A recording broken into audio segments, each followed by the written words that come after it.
সত্যি বলছি, এরকম একটা বার্থডে সারপ্রাইজ পাবো আমি কোনো দিনও ভাবতে পারিনি তোর কাছ থেকে।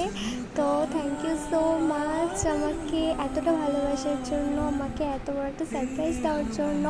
সত্যি মানে চোখে জল চলে এসেছিলো, মানে কীভাবে বলে বোঝাবো।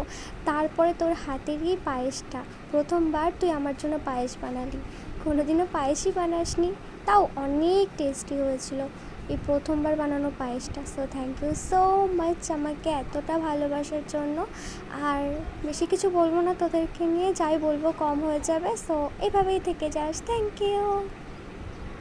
हवाले कर दिया जिस्म का हर रुआ,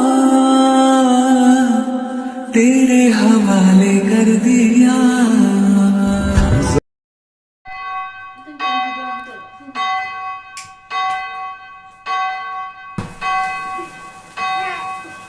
Happy birthday to you. Happy birthday to you.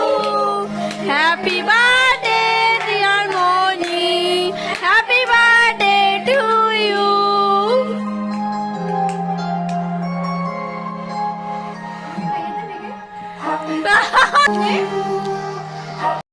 তোর দেওয়া এই গিফটটা অনেক অনেক অনেক কিউট ছিল, আমার খুব ভালো লেগেছে। থ্যাংক ইউ সো মাচ এটার জন্য। আর কে বলেছে যে শুধু রক্তের সম্পর্ক থাকলে মানুষ আপন হয়? রক্তের সম্পর্ক না থাকলেও এমন কিছু কিছু মানুষ ভগবান আমাদের লাইফে পাঠিয়ে দেয় যে তারা আমাদের কাছে অনেকটা স্পেশাল হয়ে যায়। অ্যান্ড এটাই, বেশি কিছু বলবো না, নজর লেগে যাবে। Thank you so much for everything, love you.